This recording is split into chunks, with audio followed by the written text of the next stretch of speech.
Hello everyone.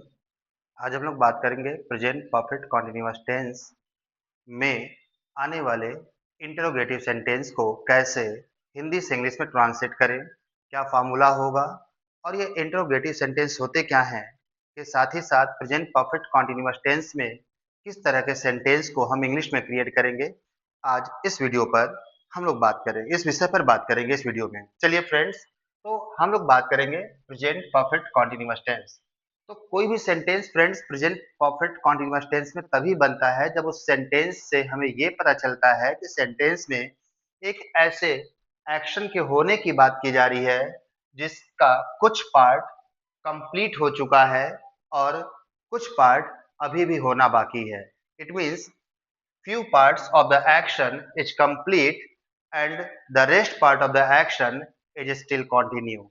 अगर sentence में आने वाले एक्शन से ऐसे पता चल रहा है फ्रेंड्स, तो इसका मतलब है कि उस सेंटेंस को हम प्रेजेंट परफेक्ट कॉन्टिन्यूअस टेंस में ही क्रिएट करेंगे। तो जब जब उस सेंटेंस में ऐसा एक्शन आए तो हम उसे प्रेजेंट परफेक्ट कॉन्टिन्यूअस टेंस में ही इंग्लिश में ट्रांसलेट करेंगे फ्रेंड्स।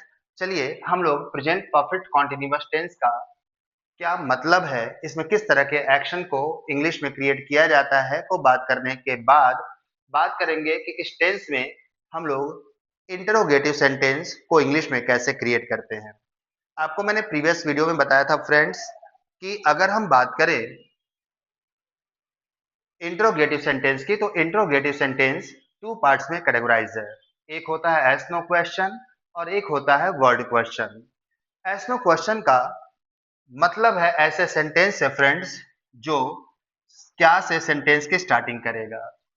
जब भी सेंटेंस क्या से स्टार्ट होता है तो उस सेंटेंस को हम yes no question of interrogative sentence कहते हैं फ्रेंड्स, क्योंकि ऐसे क्वेश्चन का जो हम आंसर है एस या नो में दे पाते हैं, तो ऐसे सेंटेंस को हम एस नो क्वेश्चन कहेंगे।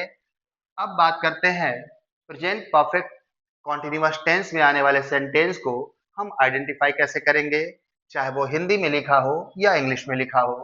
तो आइडेंटिफाई करने का इजी तरीका होता है फ्रेंड्स, कभी भी सेंटेंस में अगर टाइम को डिनोट करने वाले वर्ड के साथ टाइम की एंडिंग रहा है, रही है, रहे हो से हो रहा है सेंटेंस की एंडिंग, तो फ्रेंड्स उस सेंटेंस को हम प्रेजेंट परफेक्ट कॉन्टिन्यूअस टेंस कहते हैं। इंग्लिश में भी अगर इस बात को समझना चाहें तो जिस सेंटेंस में हैज या हैव के साथ बीन आया हो, सेंटेंस में ING form of the main verb दिया हुआ हो और सेंटेंस में सिंस या फॉर के साथ टाइम को डिनोट करने वाला वर्ड आया हुआ है फ्रेंड्स, तो ऐसे सेंटेंस को हम लोग प्रेजेंट परफेक्ट कॉन्टिन्यूअस टेंस कहते हैं। तो आप देख सकते हैं कि प्रेजेंट परफेक्ट कॉन्टिन्यूअस टेंस में सेंटेंस हिंदी में जो आप देख रहे हैं जो क्या से स्टार्ट हो रहा है, इसको इंग्लिश में ट्रांसलेट कैसे करें, इसका फार्मूला यहाँ पे फ्रेंड्स मैंने दिया हुआ है और इसका ट्रांसलेशन क्या होगा वो भी लिखा हुआ है। तो चलिए हम लोग यहाँ पे आज जानते हैं कि इस टेंस में yes no question of interrogative sentence का इंग्लिश में ट्रांसलेशन क्या होगा और इसका फार्मूला क्या है। तो फ्रेंड्स आप जैसा कि देख सकते हैं कि सेंटेंस लिखा है, क्या वह 2 घंटे से काम कर रही है। अगर हम इसका इंग्लिश में ट्रांसलेशन करें तो क्या कि इंग्लिश हम लोग इस सेंटेंस में हैज या हैव से बनाएंगे। हैज तब यूज करेंगे जब सब्जेक्ट सिंगुलर होगा, हैव तब यूज करेंगे जब सब्जेक्ट प्लूरल होगा। इसके बाद हम लोग सब्जेक्ट की इंग्लिश यहाँ पर लिखेंगे। Subject means doer of the verb, action को करने वाला है कौन, उसकी इंग्लिश यहाँ लिखेंगे। और इसके बाद यानी सब्जेक्ट के बाद हम बीन का यूज करेंगे। सेंटेंस में जो एक्शन हो रहा है काम को करने का, उसकी इंग्लिश आईएनजी फॉर्म में लिखेंगे और लास्ट में टाइम के साथ सिंस या फॉर का यूज किया जाएगा फ्रेंड्स। हम आपसे सिंस या फॉर के यूज के बारे में बात करेंगे कि कब हम टाइम के साथ सिंस का यूज करते हैं, कब फॉर का यूज करते हैं, लेकिन अगर हम इस सेंटेंस की बात करें तो इस फार्मूले को बेस बना करके हम कैसे इसका ट्रांसलेशन करेंगे ये ध्यान देना है। तो चलिए, क्या वह 2 घंटे से काम कर रही है के लिए फार्मूला क्या है मैंने आपको बताया। अब इसके बेसिस पे इसका ट्रांसलेशन क्या है हम इसकी भी बात कर लें। तो क्या वह 2 घंटे से काम कर रही है का अगर ट्रांसलेशन करना है फ्रेंड्स, तो यहाँ पर आप क्या इंग्लिश हैज से बनाएंगे, फिर शी लिखेंगे, बीन लिखेंगे, क्योंकि शी सिंगुलर है इसलिए यहाँ पे हैज लगाएंगे।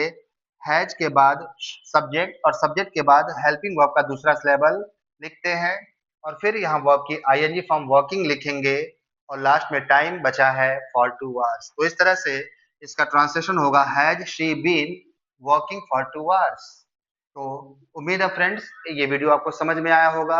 अगर वीडियो समझ में आया हुआ है तो आप इस पर कमेंट अपना जरूर लिखें ताकि मुझे पता चले कि जो मैं आपको समझाना चाह रहा हूँ आप उसको समझ पा रहे हैं या नहीं समझ पा रहे हैं।